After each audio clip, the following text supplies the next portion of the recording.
So you can improve it in when you said you won't have to talk to each other anymore.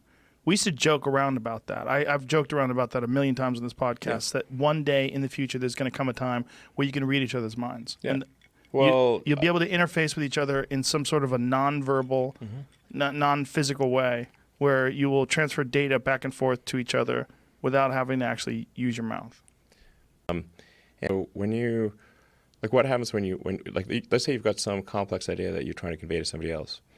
Well, your brain spends a lot of effort compressing a complex concept into words, and there's a lot of loss, information loss that occurs when compressing a complex concept into words.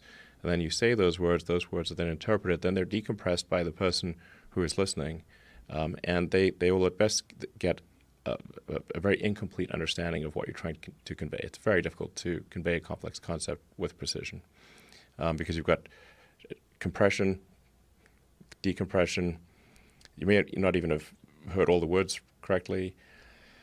And so communication is difficult. What we have here is a failure to communicate. It's Cool Aunt Luke. Yes, and there's a great movie. Yeah, great movie. And there's an interpretation factor too. Like you can choose to interpret certain series of words in different ways, and they're dependent upon tone, dependent upon social cues, even facial expressions, sarcasm.